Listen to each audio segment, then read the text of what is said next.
Welcome back, Mighty Vandals, to Tubbs of the Club, your University of Idaho affiliate on the Big Sky Podcast Network. I'm your host, Brian Marceau, joined today by double timing man, both co-host and producer, seducer, Martin Heemstra, holding it down in Moscow. Martin, how's it going? It's going great. It's a lot better of a day after another Vandal win. The weather's not so crappy. No power flickering in Moscow right now, so all is good right now. Yeah, we've got some people jumping on the live stream. Thank you. We've got some supervisors in the live stream reminding us, like, hey, dudes, your stream's running a few minutes late, Brian. What in God's name is going on? And like I told Tom, like I told Patrick, Martin and I need to coordinate so we could land on amateur hour ASAP. And I'm sure we'll find it pretty quick. But look, today we have the single topic of University of Idaho beats the shit out of Eastern Washington, 48-16. Take home the inaugural, already amateur hour, the inaugural Chisco Cup. Martin's laughing in the background. He's doing a good job muting himself. But like I said, we're going to land on amateur hour. We're here. Idaho takes home the Chisco Cup, which is what Jason Eck is calling the former Governor's Cup he discovered in University of Idaho trophy case. Game ends 48-16. There really wasn't much drama besides in the first quarter. So Idaho takes ball first possession. There's a small amount of driving, but they're forced to punt, which is a bit surprising because Eastern has a god-awful defense, but Eastern's god-awful defense will make a cameo appearance quickly after. Next drive for Eastern. It's 13 plays for 58 yards, ends in a shockingly made field goal for the Eagles. Idaho follows that drive up with one play interception from Giovanni McCoy.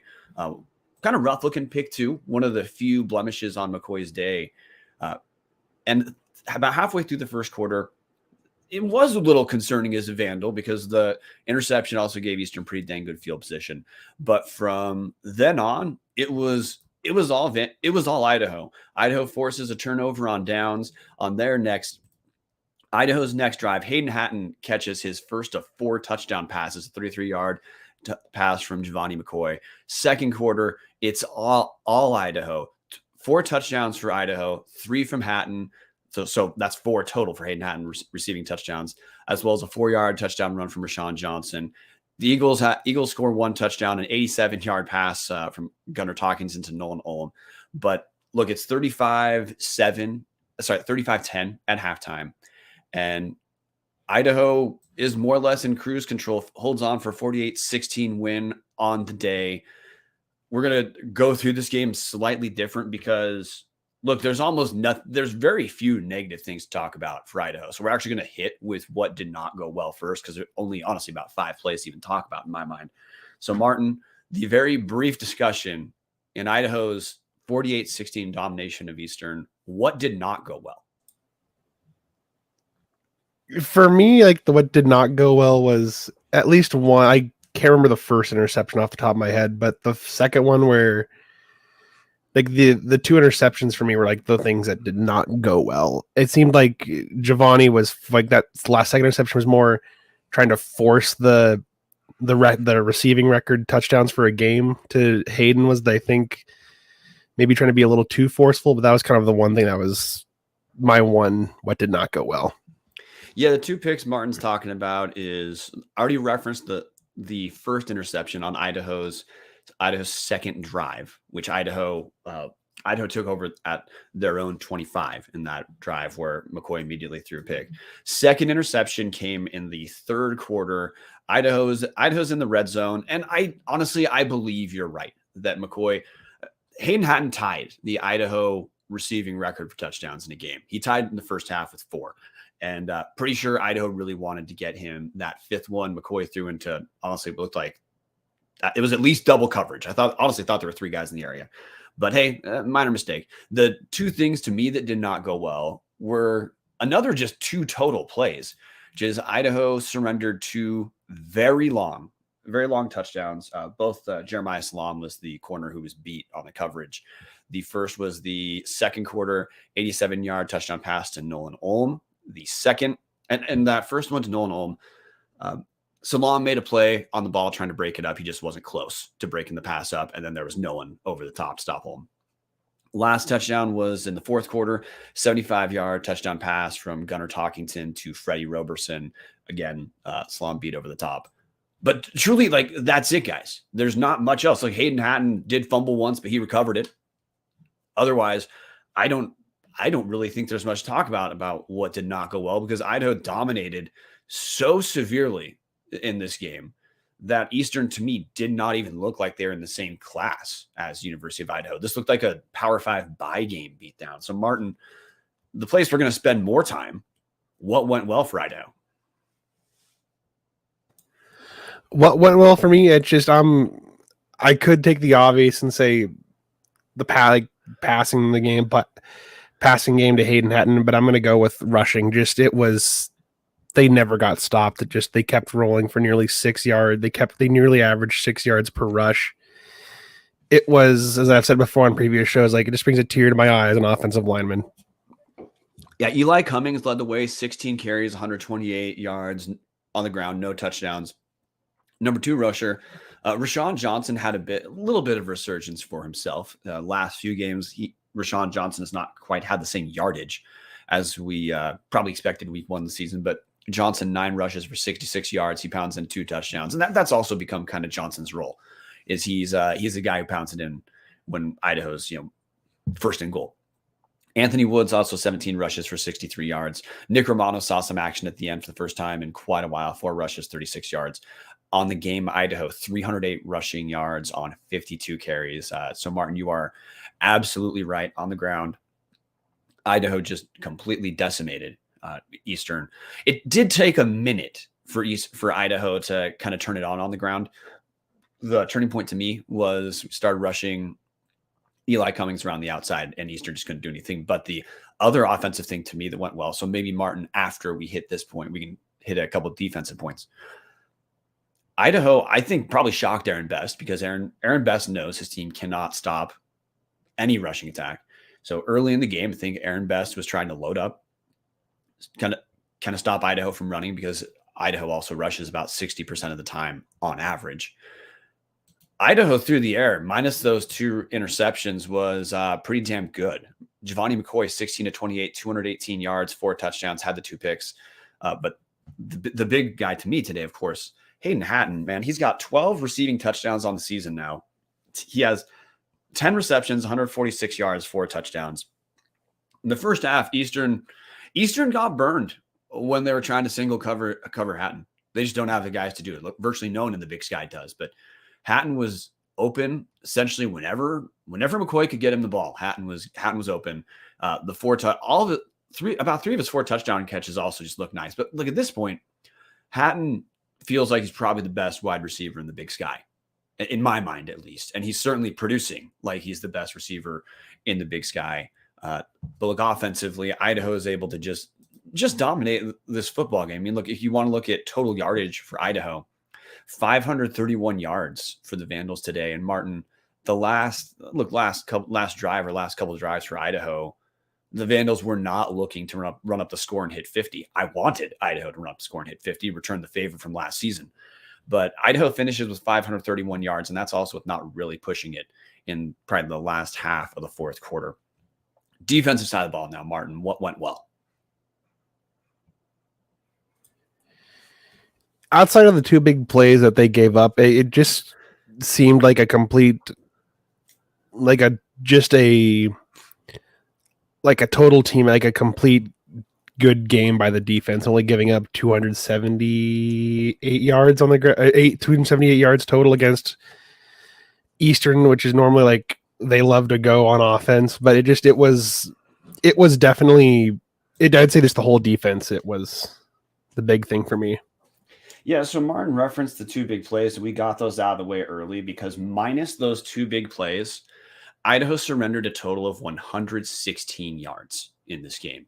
That's when I said Eastern didn't look like they belonged, that's what I meant. The Eagles are held to 0 of 11 on 3rd downs. So look, there's just no facet minus those 2 plays to look at where Idaho did not dominate. I mean, look at the Eastern ground game, Martin. We know they're not a great rushing team, but 36 total rushing yards on 20 attempts for the Eagles. They never got any sort of ground game going whatsoever. And minus those, look, the passing game is what led the way, but minus those two big passes, look, Gunnar Talkington accrued 162 passing yards on those two plays. Outside of those two plays, Talkington goes 15 of 28 for 80 yards. That's one I can't move off of fast. I can't really move off of this as far as talking about the domination of this game. If those two broken plays don't happen, Eastern's got 3 points and sub 150 total yards in this game. That's worse. That's like Simon Frazier level numbers, Martin. That we'll get to key players in a second, but was there any moment in this game for you where you really had any question about Idaho defensively, minus maybe that first drive, minus maybe the drive right after McCoy threw the pick and Eastern had good field position? They were in position to go up 10-0 early. Minus maybe that moment, was there even a play or two where you were like concerned at all about Idaho defensively? Damn it. I did it. Amateur hour strikes. No, there wasn't really anything there wasn't anything that made me lose the hope, if you will. It was like for even a play. Yeah, not even for a play. It didn't even feel like it. Just like the trust and hope that Rob Orich and like the defensive staff have made me believe and not think that they're gonna choke a game away is just that's how much I trust them now. Yeah, and this is another game. Idaho time of possession 41 minutes 38 seconds, Eastern 18 minutes 22 seconds. So we've seen that kind of magic ballpark number, Martin. By the way, speaking of amateur hour, we're in Around the Bar, brought to us by Hughes River Expedition. We see that magic number again. Idaho 42 minutes, opponent about 18 minutes. So even if, look, Idaho's defense was humming, just getting Eastern off the field. Idaho was early. Also, Idaho was passing a bit more, so they were not necessarily burning clock completely the way, let's say, Idaho did against Northern Arizona. That element was still there for sure, but not 100% the same way. But Idaho's getting Eastern off the field immediately. Again, 0 of 11 for the Eagles on third down conversions. We know that Eastern's in a down year, but we still know Eastern offensively, they're not a terrible offensive team. But this was just a complete beatdown. So, look, we'll get to a little bit more on this game, and I have a question for you about Eastern later, Martin. But we have game balls to get to. So offense, I think we're going to land on the exact same dudes again. But you know what, Dallas? If you want that to change, show up. Game ball offense, Martin. Who you going with? I'm not going to take the obvious approach here. I'm just going to go with the kind of a general all kind of thing and just go with the rushing attack today. Yesterday was getting 300 yards on the ground. Okay, Brian, how about you? I accept this. You're saying look, Idaho didn't have a feature back. Idaho's just effective on the ground the whole day. I'm gonna accept that. I'm gonna give my game ball to Hayden Hatton because dude tied an offensive record, and if Idaho really pushed it, probably could have set it. A ton of Vandals really did want Idaho to. They're both thankful for Aaron Best for annihilating Paul Petrino last year, but also want to pay Aaron Best back. And look, Idaho did. This was a game Aaron Best probably pretty embarrassed about. But Hayden Hatton ties record with receiving touchdowns in the first half. 10 receptions, 146 yards. Dude is just looking spectacular all the time. McCoy had some very nice deep throws too. So I don't want to completely write off McCoy's production because minus those two picks, McCoy had another very strong game. But Hayden Hatton making a very clear case for All Big Sky game ball defense, Martin. I don't know if I can just pick one person. It just was outside of those two plays, it just was a team effort, and they pretty much shut down Eastern. I would just give it to the entire did give it to everybody on defense. Okay, to make it slightly narrow, I'm going to make you pick one because Idaho. Look, you're probably right. Like honestly, minus Jeremiah Salam getting beat, this was twice. This was an entirely strong team defensive effort. Which was more impressive to you, Martin? Idaho shutting down Eastern's rush, or minus those two plays, how Eastern couldn't pass? What was more impressive? I'd go with the pass defense, just shutting them down outside of those two big plays. Yeah, see, I'm kind of with you there because it was a complete team effort, but in every facet of this game. But if you look at Talkington stats minus those two big throws, those are rough numbers. So I'm going to try to be a little bit more specific here because I do agree with you. Though both areas were impressive, honestly, minus those two pass plays, the secondary was incredibly impressive because Gunnar Talkington is not a bad quarterback. Eastern has two all Big Sky level receivers in Freddie Roberson and Efton Chisholm III, and minus two catches. The entire Eagle receiving corps is just on the shelf. My defensive player of the game, in sticking with hitting both areas, I'm going to go with Paul Moala. He didn't have tackle numbers that lit the world on fire, but also was involved. He had a pass breakup, so he was involved both in stopping the run and stopping the pass too. There's a lot of other guys we could go with. No one has individually eye-popping stats, but part of that is because, look, if Eastern's not having success anywhere, look, they're not getting, for example, every reception means there's a potential tackle. Well, if Eastern's not catching any passes, that's fewer tackles. And with Eastern getting yanked off the field so quickly, 18 minutes total, there just weren't that many opportunities for Idaho to have a single defensive player accrue stats, which, hey, Martin, different question for you. The combination of pass plays and rush plays for Eastern, how many plays did the Eagles get off? Just take a guess.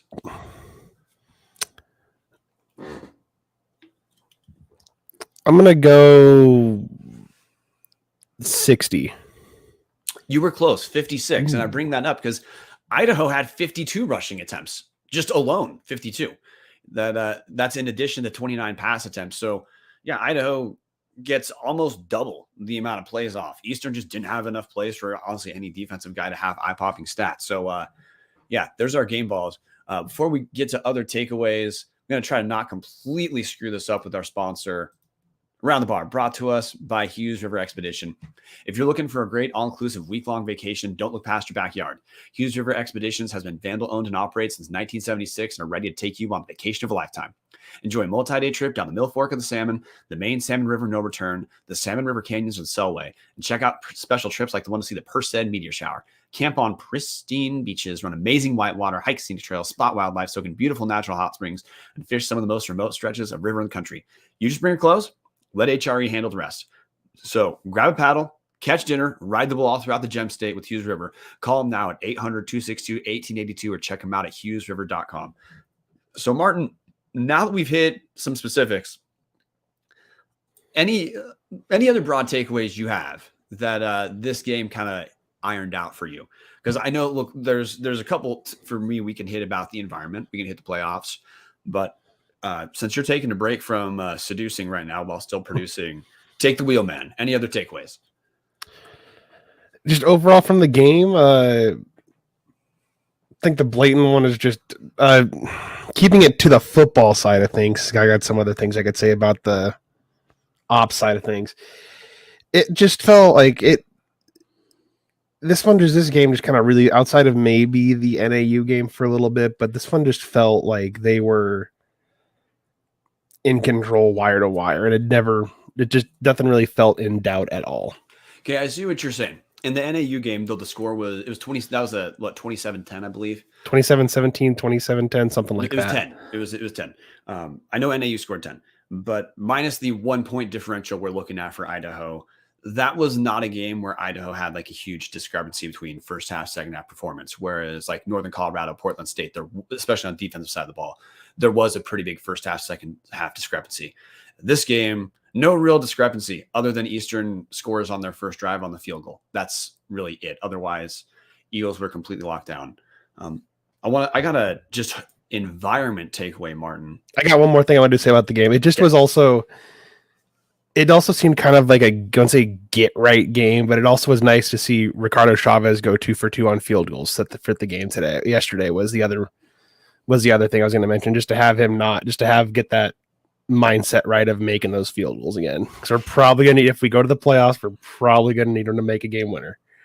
Yeah, thanks for bringing that up. Chavez he was great to start the season. Then heading into the Montana game, he missed his first one. Had a run where he went between Montana and today. He was 2 of 5 on field goal attempts. Hasn't missed any extra point, so it's not like the whole thing came shattering down. But you're right, Chavez he goes 2 for 2 on his field goals, hits all his extra points. So maybe this was a get right game for Chavez. Got to talk about attendance today. Or yesterday, Martin, because attendance was pretty damn good. Oh yeah, seemed before you jump to the number, it looked a lot higher than the announced attendance. Yeah, I thought it was a lot higher than what they said. Yeah, the announced attendance was 11,800. I'm not staring at the change in front of me, but the broad 11,811. 11,811, so not much change. I got to say, Martin, I agree. That felt like a 13,000 game. So relative to Idaho and the Big Sky, that felt like better attendance than Idaho State homecoming 2019. Oh yeah, or right around there. It was objectively better attendance than Northern Colorado homecoming this year by at least 1,000. The only comparable game to me, just from the experience, was Idaho hosting Montana in 2018, where there was better attendance in that game. But otherwise, I don't think there, at least with how the dome felt, I don't remember a better attended game for Idaho since returning to the Big Sky. So that was a huge takeaway for me. It was Parents Weekend, so there's probably a few extra people there. Idaho also is being pretty aggressive with ticket sales. It was buy one get one for that Eastern game. Not when you bought season tickets, that was a week of sale. But the attendance is moving up. It's at the very least moving in the right direction, Martin. If Idaho beats homecoming with the attendance to yesterday, which Idaho did, and that was honestly one of the things I've been anxious about this year, is that Vandal coaches and the athletic department staff were putting a lot of effort into putting this team front and center. And as people who are super plugged in, you and I are not the only people who are really wanting more people to show up, because we knew pretty early this was going to be a fun team to follow. Just more casual fans, it was going to take time. The Spokane media is covering University of Idaho now in a way they have not for a while, so more casual fans are being hit. So you'd say the efforts of the team and the athletic department organizationally are starting to pay off, and mainly the benefits of the team being good. In coaches doing what they need to do, players taking care of business as well. We're starting to see fans show up, and that's a big deal to me, because there are some schools who, even when they're solid, they're good, their attendance hasn't been that great. Like Weber State's actually a great example. Their attendance is not terrible, but their attendance relative to their run of success is not what Idaho fans would expect it's going to be. And that for Idaho, this is just a season of being pretty good, and attendance has been turned around. So that to me is a big takeaway. You had some ops things you want to touch on. Do you want to touch on the ops things or talk? Yeah. The only other thing that I would say was a negative from this was just the lines at which it was to go through to get like concessions and beer was just ungodly long. But that is also, I would say, a good thing to have, because that means fans are coming to the game. Because I know like the beer section on the student side it was over on like section 2, I want to say, whatever it is. I can't remember the exact number.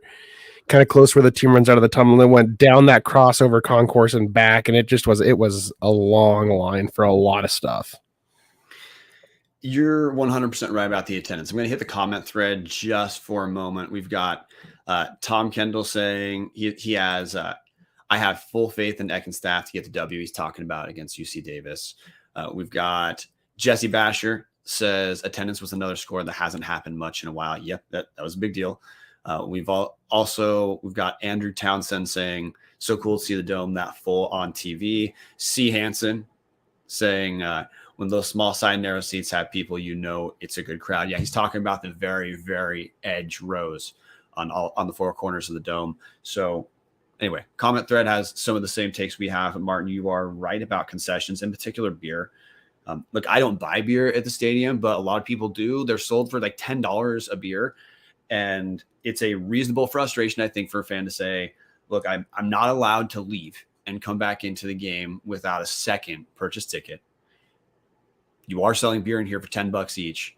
Why do I have to gamble missing an entire quarter to get a $10 beer? So that just needs to be staffed better. That's a brain dead improvement. Now, maybe it's fair, Martin, to say that, look, attendance did take a big jump. Maybe the staffing was not anticipating that level of attendance. The pushback being, yeah, the athletic department has the figures of who's coming to games.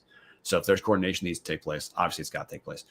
But the environment itself was good. You're just right. That maybe that's going to be a learning curve too, Martin, in that as more people are coming, the level of staffing is just going to have to adjust. But that is a fair thing, I say, to be frustrated about as far as like the environment to the game. But overall, energy in the dome was good. Yes. Everyone's happy as hell at these games now. Oh, yeah. The other one thing, I know Nick Weber brought it up. I plug his thing. You're at a football game. People are going to stand. Don't complain when people stand in front of you, okay? It annoys me when people do that. And if you're also going to bring young children into the student section and students swear, don't be making them weird looks at them. Okay, Martin, you are correct on those 2 points, which is to say... Sorry, it's amateur hour. I got to get my time in. No, dude, that's not amateur hour. I mean, look, here's the thing I'd say. Some Vandal fans are going to have a learning curve. I just talked about how there might be a learning curve for the department and events in staffing these things. Well, look, some fans are going to have a learning curve too. These games aren't a graveyard anymore. So like you can't go to the Kibbe Dome for your afternoon nap like you could have for the last few seasons. It's not going to happen. So if you have a GA ticket, sit in the GA section, not the student section. Like weirdly, if you're a non-student, maybe let the students have their own section and leave them alone because you're not a student. Second, I've got a really young kid. I have a 1-year-old. I take my 1-year-old to games. I don't sit in the student section. As a non-student, I take her elsewhere. Got to hit Nick Weber's point too. That's maybe another learning curve. The team's fun now. People are going to be into the game. People are going to stand. So yeah, if you're a fan who doesn't want to I don't know what to tell you. Like, I don't know, go root for Idaho State or something like that at some point. The energy is going to get better. If we start to get games sold out, like there's a world where, hey, let's say this keeps rolling for Idaho into next year, Martin. Homecoming against Montana next year, that feasibly could be standing room only. Oh boy, I am excited for that. If that's not a sellout, I am going to be very disappointed. Yeah. Oh no. If Idaho's good, I expect it will be because Grizz fans will travel, and if Idaho fans are showing up, that's going to be close. If that's not a sellout, it's going to be close to a sellout. But that's just going to be a thing that changes. Is if Idaho's going to be good, the dome might become a more raucous place.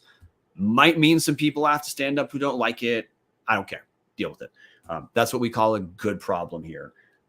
Want to hit takeaways leading into the next week. Look, we're going to talk about the Davis game on Tuesday, but Idaho's at 6 Division I wins, 6 FCS wins. Idaho for sure needs to pick up one of our last 2 against Davis and Idaho State. Idaho State is dog shit, so I'm not concerned about the 7th. This game against Davis is going to be a big deal. It's if Idaho's going to have a prayer at a seed, Idaho has to win out. And that still might not be enough because of Idaho's schedule. Just Idaho didn't get a schedule as many FCS games as Montana or like Sacramento State either.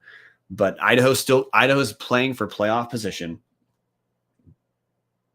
Big game, guys. So if you have not yet made your plans to go to that game, do it. Other people are doing it. The environment's fun. The team's kicking ass. This is like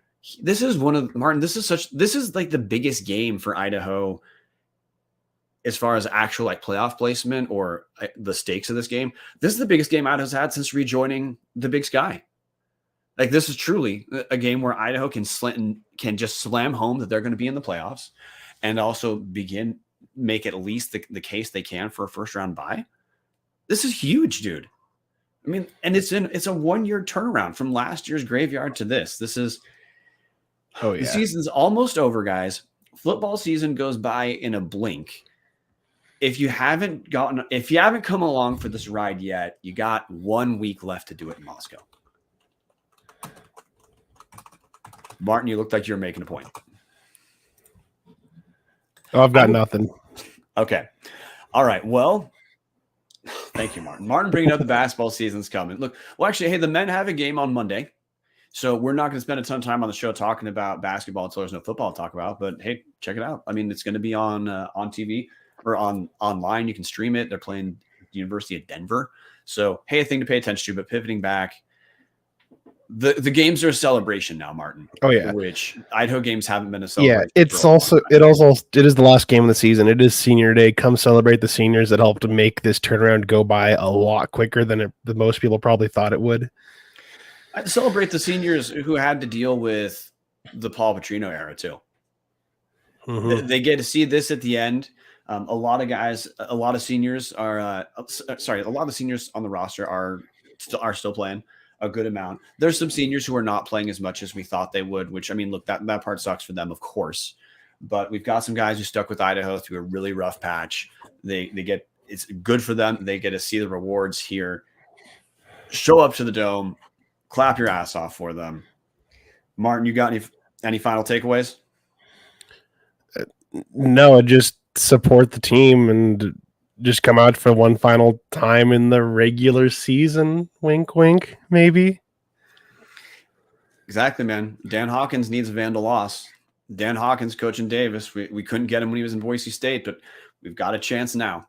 So I think we can call that a show, Martin, because we'll be back on Tuesday. I should be on tonight for the Big Sky Podcast Network Power Rankings. Minor asterisks there of just confirming that I'm going to do it. I'm gonna want to spend a little bit more time talking about potential all league dudes, because we're at the point now in the Big Sky season. We know who's good. We know who sucks. By the way, if you want some fun, Google Charlie Ragle press conference. Greg Woods published, a friend of Tubbs the Club, published an article for whatever newspaper he works for. I don't know what it is. Charlie Ragle went he was hurt after that Idaho State game. Real rough time for Ragle and Idaho State. Martin is pulling it up so that I can read it. And by the way, there's more than what I'm just reading. But yeah, Idaho State coach Charlie Ragle on his message to the team. This is from Greg Woods. Some of the guys are going to be done because you're seniors. The rest of you are going to be done because you're not playing here anymore. That's Ragle pretty damn frustrated after Idaho State hangs 3 points on UC Davis, losing 7,524 to 3. That's not an official tally. But look, that's another coach, man, another first-year coach. Some people are living in the upside down world. Some are not. That is not Vandals, man. We got the right guy. He kept the right players. He got some new players that we needed. It's a good time to be a Vandal. Martin, I am ready to let the Picasso of outros play us out if the Picasso of outros is ready. Oh, I'm ready. Go Vandals. Go Vandals.